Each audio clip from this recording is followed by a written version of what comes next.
Assalamualaikum warahmatullahi wabarakatuh. Alhamdulillahi rabbil alamin wa bihi nasta'in wa ala umurid dunya waddin, amma ba'du. Puja dan puji syukur kehadirat Allah Subhanahu wa taala yang telah memberikan kita beribu-ribu nikmat, baik nikmat iman maupun nikmat Islam. Dan tak lupa juga selawat bertangkaikan salam ke roh baginda junjungan alam, yakni Nabi besar Muhammad sallallahu alaihi wasallam, yang berlepaskan Allahumma sholli ala sayyidina Muhammad wa ala ali sayyidina Muhammad. Adapun tujuan saya membuat video ini hanya untuk memenuhi tugas UTS saya, mata kuliah Bahasa Indonesia, yang dimana tugas saya berjudul Ejaan dan tanda baca di dalam bahasa Indonesia. Ejaan dalam bahasa Indonesia pengertiannya terbagi dua. Yang pertama pembagiannya terbagi dua, umum dan khusus. Yang pertama khusus.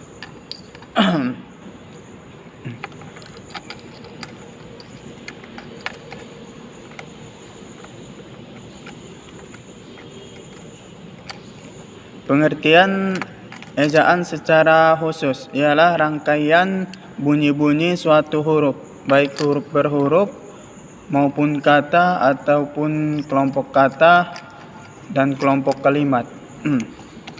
Secara umum, pengertian ejaan adalah keseluruhan untuk ketentuan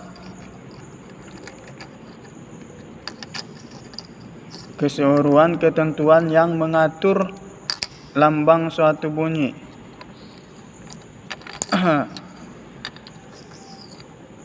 Lambang suatu bunyi bahasa, termasuk tata bahasa dan pembagiannya, yang dilengkapi dengan tanda baca. Itulah dia pengertian ejaan secara umum dan secara khusus. Adapun pembagian ejaan dalam bahasa Indonesia terbagi 5. Yang pertama, ejaan Van Ophuijsen, di mana ejaan ini didirikan pada tahun 1901 dan dibukukan dalam suatu buku yang berjudul Kitab Logat Melajoy. Setelah dibukukannya itu, maka mulai dinyatakan berlaku.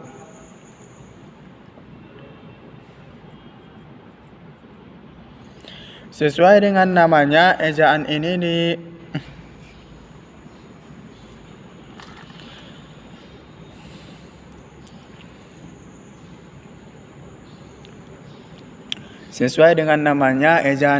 disusun oleh C.H.A. Van Ophuijsen dan yang dibantu oleh Engku Nawawi, gelar Sultan Makmur, dan Muhammad Taib Sultan Ibrahim.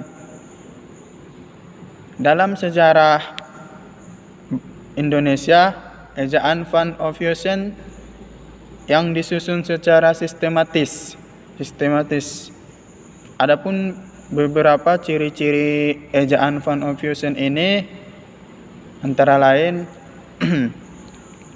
huruf ya biasa ditulis menjadi huruf J, di mana contoh dari penulisannya antara lain yang contohnya sayang. Dalam ejaan ini dia menjadi huruf Y-nya diganti menjadi J, menjadi sajang. Cuman beda kalau makna artinya sama, cuman beda di penulisan saja, penulisan ejaan.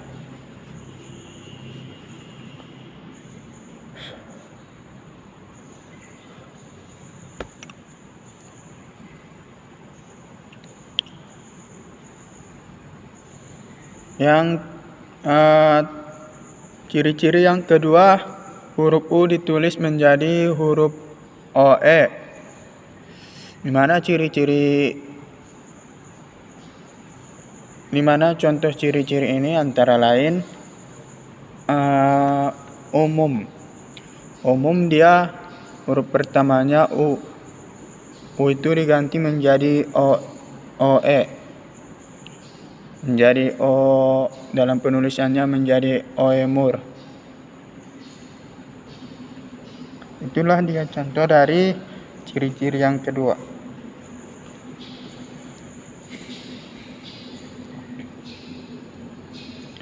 Adapun ciri-ciri yang ketiga, dia huruf K pada akhir kata ataupun suku kata diganti menjadi koma di atas.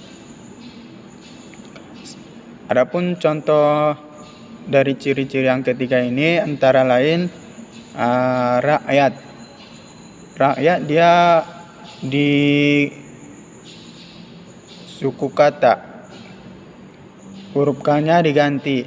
Di suku katanya huruf K diganti menjadi koma di atas, rakyat. Itulah dia contoh dari ciri-ciri yang ketiga. Adapun ciri-ciri yang keempat, huruf J ditulis menjadi DJ. Sebagai contoh, Jakarta. Jakarta menjadi D Jakarta.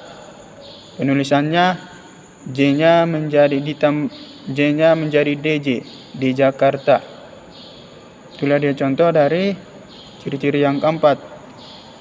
Adapun yang kelima, huruf C ditulis menjadi TJ. Contoh, sebagai contoh, pacar. Pacar menjadi pajar. Dia huruf C-nya diganti menjadi TJ, menjadi pajar. Itulah dia contoh dari ciri-ciri yang kelima. Adapun ciri-ciri keenam antara lain ya gabungan konsonan kata KH ditulis menjadi CH. Sebagai contoh, khawatir. Dalam penulisannya dia huruf awalnya KH, jadi diganti menjadi CH, cawatir. Jadi cawatir. Itulah dia contoh dari ciri-ciri yang keenam ini. Adapun ejaan yang kedua, ejaan Republik atau Swandi. Di mana ejaan Republik ini adalah ejaan baru yang disusun oleh Panitia Ejaan Bahasa Indonesia yang diketahui oleh M.R. Swandi. Penyusunan ejaan ini dimaksudkan untuk menyempurnakan ejaan sebelumnya, di mana ejaan sebelumnya ialah Van Ophusen. Serta juga untuk menyederhanakan sistem ejaan bahasa Indonesia. Ejaan Republik ini diresmikan pada tanggal 19 Maret 1947. Adapun ciri-ciri ejaan ini antara lain huruf OE ditulis menjadi U. Huruf koma yang di atas dalam suku kata ataupun kata diganti menjadi K, huruf K. Kata yang berulang boleh dibuat menjadi angka 2. Etailing dan epep.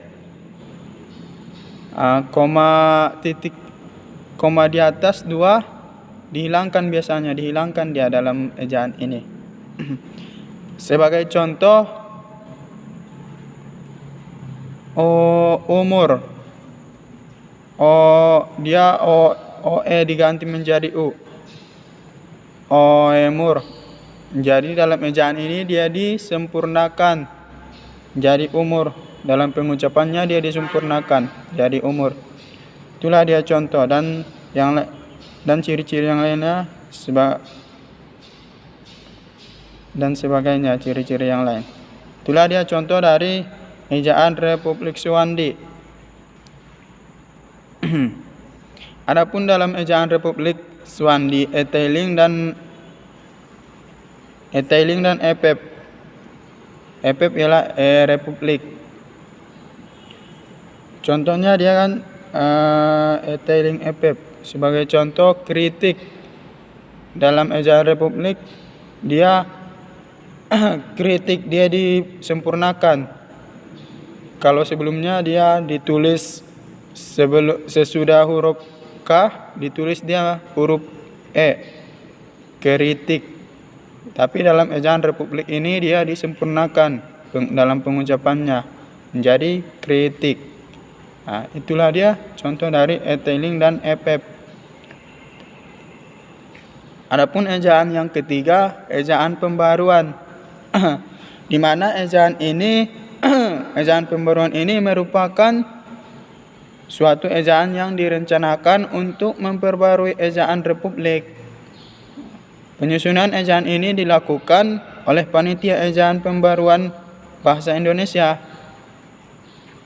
Panitia ini dibentuk berdasarkan SK Menteri Pendidikan, Pengajaran dan Kebudayaan nomor 448 tanggal 19 Juli 1956. Surat keputusan ini sebagai tindak lanjut dari sebuah Kongres Bahasa Indonesia. Bahasa Indonesia yang kedua yang dilaksanakan di Medan.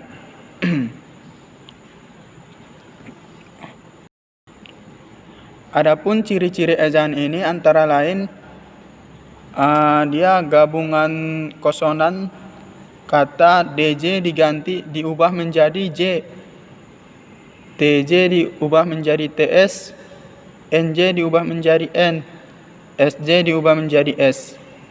Adapun diftong sama ejaan Republik. Ciri-cirinya I diganti menjadi AY, AU diganti menjadi AW, OI diganti menjadi OY. Itulah dia ciri-ciri ejaan pembaruan.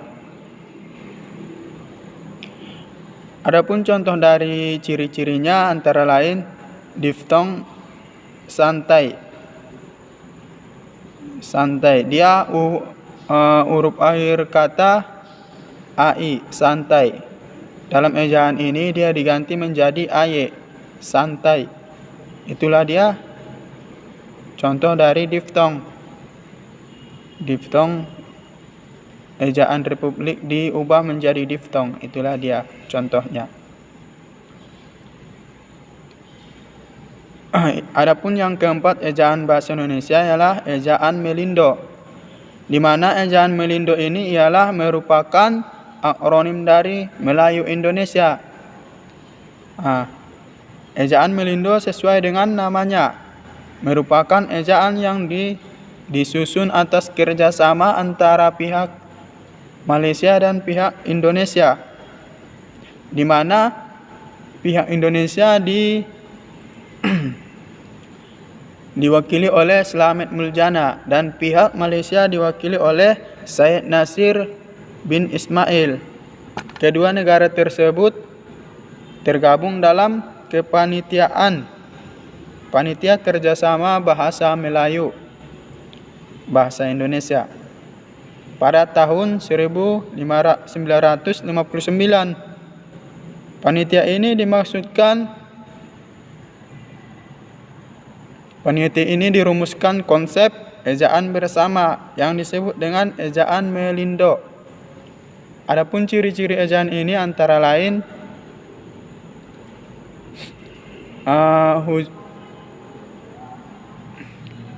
huruf TZ diubah menjadi C, huruf N-nya diubah menjadi NC, huruf TS diubah menjadi N. Adapun contoh dari ciri-ciri ejaan ini antara lain tezinta contohnya huruf tezinta diubah menjadi cinta. Dia ejaan ini penyebutannya pun lebih sempurna cinta. Tezinta menjadi cinta.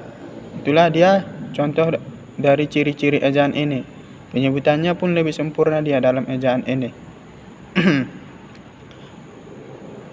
Adapun yang kelima, ejaan baru, di mana ejaan baru ini pada dasarnya adalah merupakan lanjutan dari usaha yang dirintis oleh panitia Melindo.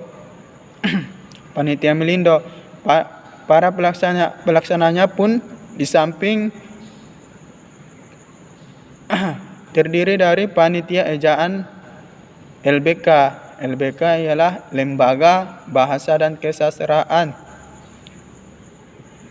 Juga dari panitia ejaan bahasa Malaysia. Selain dari LBK, dia juga dari panitia ejaan Malaysia. Bahasa Malaysia dia. Panitia ini berhasil merumuskan suatu konsep baru, diberi nama ejaan baru. Kepanitiaan ini berdasarkan SK Menteri nomor 062 atau 67 tanggal 19 September 1967. Adapun ciri-ciri ejaan ini antara lain dia konsonan kata DJ diubah menjadi J. Adapun contoh dari ciri-cirinya antara lain remaja Kak, diubah menjadi J, menjadi remaja. Pengucapannya disempurnakan dalam ejaan ini. Disempurnakan. Di sini dia cuman beda penulisan saja, tapi makna dan artinya sama dia. Konsonan TJ diubah menjadi C. Adapun contoh dari ciri-ciri ini baja dia menjadi baca. Konsonan TJ diubah menjadi C. Baja, TJ-nya menjadi baca. Itulah dia contoh dari ciri-ciri yang kedua. Adapun konsonan kata NJ diubah menjadi NY. Sebagai contoh, suji dia diubah menjadi sunyi. NJ-nya diubah menjadi Y, NY. Sunyi. Lebih sempurna dia pengucapannya. Lebih enak pengucapannya.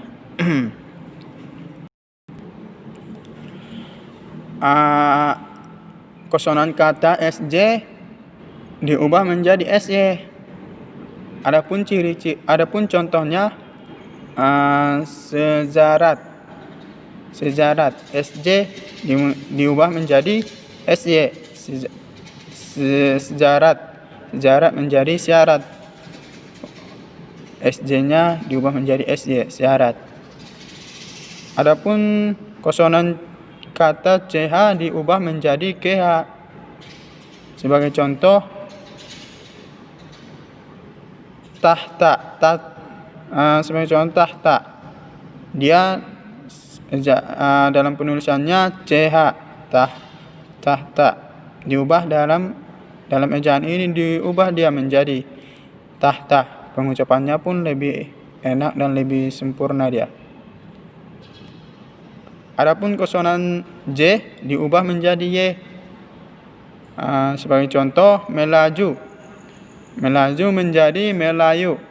Itulah dia contoh dari ciri-ciri yang J, konsonan kata J menjadi Y. Itulah dia. Adapun etailing dan epep. Sebagai contoh, segar menjadi segar, tekad menjadi tekad. Itulah dia contoh dari e-tailing dan FF. Dia segar, dia pakai dalam huruf E-nya ada garis di atas. Jadi dia dalam FF ini diubah menjadi dihilangkan dia. Itulah dia contoh dari ejaan baru. Adapun tanda baca dalam bahasa Indonesia antara lain yang pertama tanda titik, di mana tanda titik ini dipakai pada akhir kalimat yang bukan menyatakan menanya pertanyaan ataupun penyeruan. Sebagai contoh, ayahku tinggal di Solo. Yang kedua, dipakai tanda titik di belakang angka atau huruf yang dalam suatu bangunan ikhtisar atau daftar. Yang ketiga, tanda titik dipakai untuk memisahkan angka, jam, menit, dan detik dan menunjukkan waktu.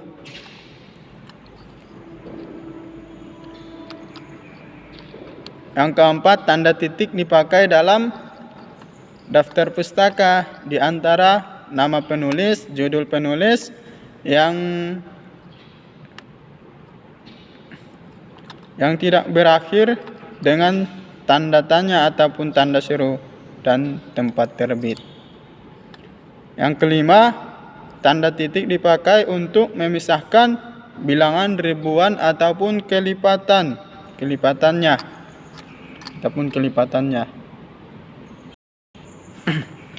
Yang kedua, tanda koma.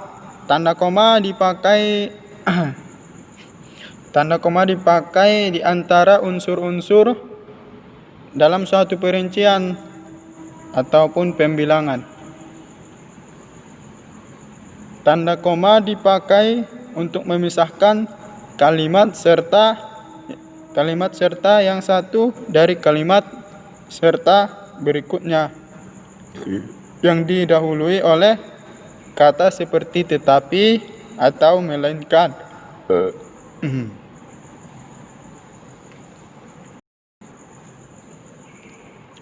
Yang ketiga, tanda titik koma. Tanda titik koma dipakai untuk memisahkan bagian-bagian kalimat yang sejenis dan setara. Yang kedua, tanda titik koma dapat dipakai sebagai pengganti kata penghubung untuk memisahkan kalimat yang setara dalam majemuk. Dia.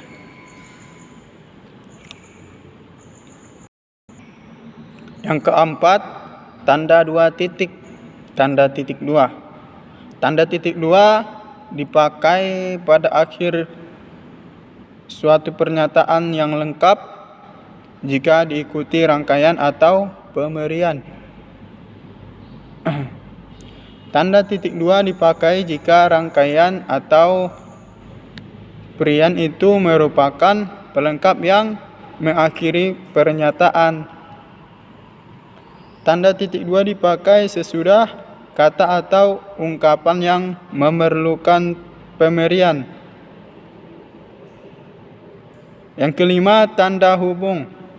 Tanda hubung dipakai untuk menyambung suku-suku kata dasar yang terpisah oleh pergantian baris. Tanda hubung dipakai untuk menyambung awalan dengan bagian kata di belakangnya atau akhir dengan bagian kata di depannya pada pergantian baris. Yang ketiga, dia untuk menghubungkan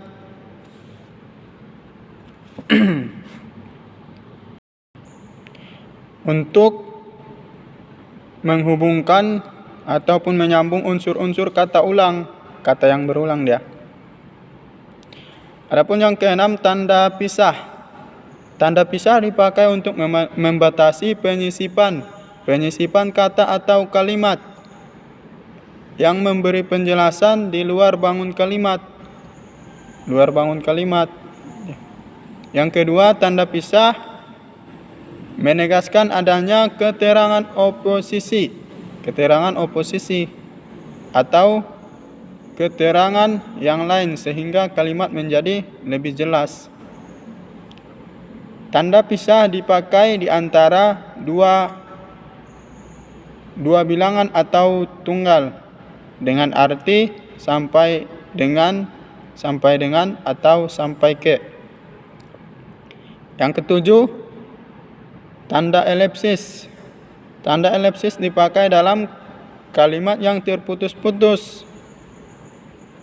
Yang kedua, tanda elipsis menunjukkan bahwa dalam suatu kalimat atau naskah ada bagian yang dihilangkan.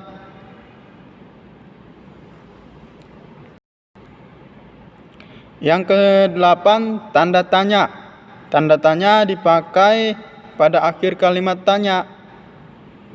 Tanda tanya dipakai dalam tanda kurung untuk menyatakan bagian kalimat yang disangsikan atau yang kurang dapat membuktikan kebenarannya. Yang kesembilan, tanda seru. Tanda seru dipakai sesudah ungkapan atau pernyataan yang berupa seruan atau perintah yang menggambarkan kesungguhan, ketidakpercayaan, ataupun rasa emosi yang kuat. 10. Tanda kurung. Tanda kurung dipakai untuk mengapit tambahan keterangan atau penjelasannya. Yang kedua, tanda kurung dipakai untuk mengapit keterangan atau penjelas yang bukan bagian integral pokok pembicaraan, ide pokok pembicaraan, bukan itu dia.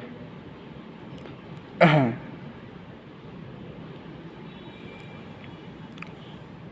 Tanda kurung siku.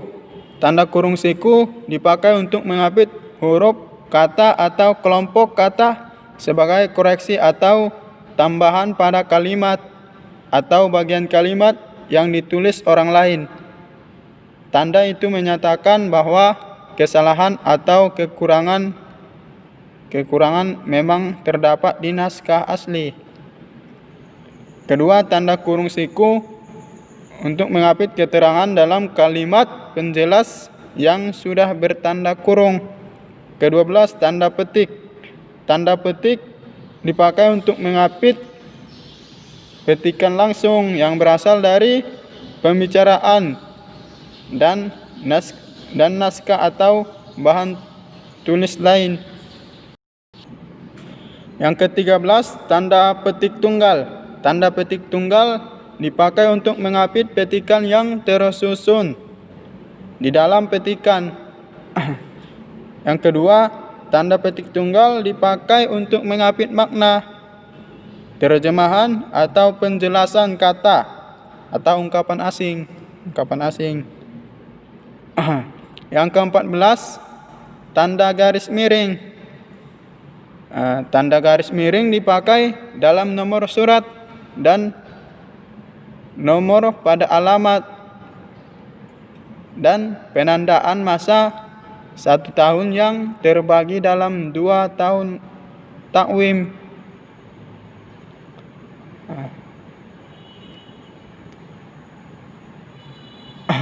Yang kedua, tanda garis miring dipakai sebagai pengganti kata atau tiap, misalnya dikirim lewat darat atau laut. Harganya Rp 25.000 per lembar.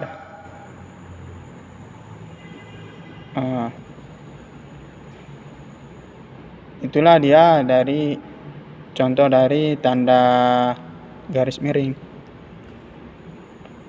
Adapun yang ke-15, tanda penyingkat atau apostrof.